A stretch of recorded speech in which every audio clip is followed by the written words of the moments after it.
Today our topic is inverse proportion. Now, what is inverse proportion? The relationship between two ratios in which increase in one quantity causes a proportional decrease in the second quantity and vice versa. This means that if x is increasing, y is decreasing, or if x is decreasing, y is increasing. If y is inversely proportional to x, then x1 by x2 is equals to y2 by y1, or x1 y1 is equals to x2 y2. Now let's do a question. Question number 1 is 8 men can build a bridge in 12 days. Find the time taken for 6 men to build the same bridge. Now here we will find the ratio between men and days in such a way that we can solve this question. Now men are 8 and in how many days they can build a bridge? That is 12. It is given in the question. So 8 men build the bridge in 12 days. 8 ratio 12. Then the question is in how many days 6 men will build the bridge? So 6 ratio x. X is the number of days that we have to find out. Now this is the question of inverse proportion.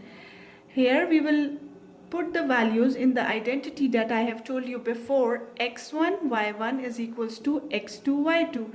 We will actually multiply the ratios. Now 8 multiplied by 12 is equals to 6 multiplied by x.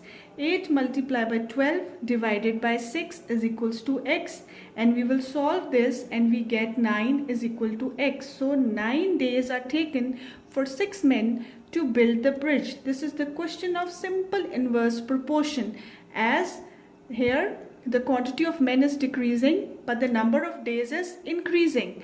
So whenever we get a question in which one quantity is increasing and the other one is decreasing with any proportion, it is the question of inverse proportion, and in that we will multiply the ratios. Now let's do another question. 4 identical taps can fill a tank in 70 minutes. Find the time taken for 7 such taps to fill the same tank. Now here we will find the ratio between taps and time.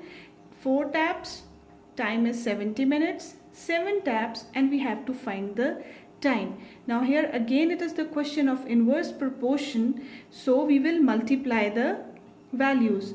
We will multiply 4 with 70 and 7 with x, and we will find the value of x, that is equals to 4 into 70 by 7, and we get the answer 40.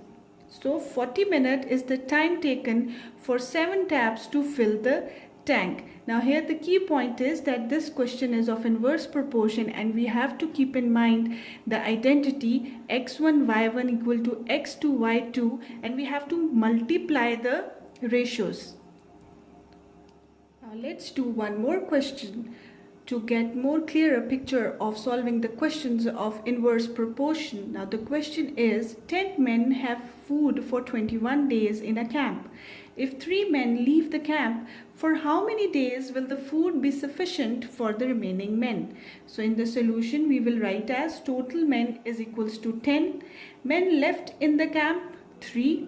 So men remained are 7. Now here we will do the ratios between men and days. Men are 10, and for how many days they have food in the camp? 21. Now if they are 7 men, then we have to find the days days in which the food is sufficient for the remaining men, that are 7 men. Now as this is the question of inverse proportion, we again put the values in the identity, or we will multiply the ratios. 10 multiplied by 21 equal to 7 multiplied by x. We will solve the value of x, 10 into 21 by 7. So x is equals to 30. For 30 days, food will be sufficient for 7 men. In this way, we have solved this question. That just keep in mind that this is the question of inverse proportion, as one quantity is decreasing, the other quantity is increasing. So we will multiply the ratios. 10 will be multiplied by 21, 7 with x. We put the values and we find the value of x, that is the number of days for food that will be sufficient for the men. Now for your homework, you have to do at least one question from the topic to practice for better learning. Thank you.